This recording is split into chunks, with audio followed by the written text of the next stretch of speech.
ကျော်နေရောအဖေအပ်ပြောမယ်နင့်ဟိုမှာနင့်တကယ်ချင်းလေးရှိရနော်အဖေဗီဒီယိုနဲ့ရိုက်ပြီ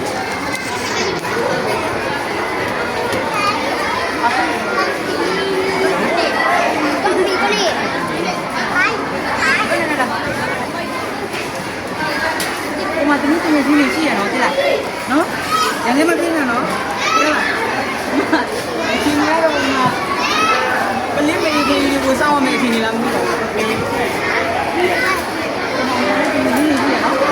ရလား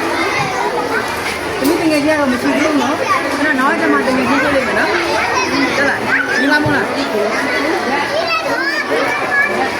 တမီးကိုဘုံဘိုးလေးပေးတာနော်ဘုံဘိုး20ပေးတာနော်ကျန်နေဆာမလာလို့ပြင်ပြီးပြောပေးမယ်နော်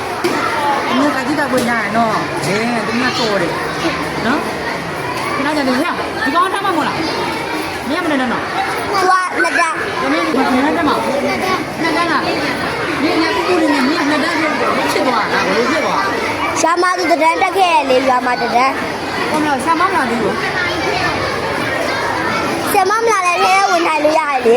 ဝင်နိုင်လို့ရလားဝင်နိုင်ရလားတော့မိဘလည်းအဖေလည်းဝင်နိုင်လို့ရတယ်လေတော့လည်းဘာလို့ကြီးတော့ဝင်နိုင်လို့ရတယ်အဖေနဲ့ဝင်နိုင်လို့မရဘူးလေအဖေအိမ်မှာလုံးလုံးအောင်ပါလေသမီးနဲ့ကနင်တို့တော့တောင်းနေမယ်လို့ပြောထားနော်ဘူးလည်း20ပေးပြီးဝင်တော့ပွင့်လည်းဝင်ပြီးဒီဘူးလည်းဝင်ပြီးပါလေအဖေနဲ့မှနေလို့မရဘူးလေသမီးမတော်ကြီးရဲ့မမမိတ်ဆက်ပေးမယ်လေနော်ငါကြီးနဲ့မိတ်ဆက်ပြီငါကြီးနဲ့ပြင်မိတ်ဆက်မယ်နော်ငါဆရာမနဲ့မိတ်ဆက်မယ်အဖေနဲ့နေလို့မရဘူးနော်ကြာမယ်ကြာမယ်ကြာမယ်အဖေနဲ့နေလို့မရဘူးနော်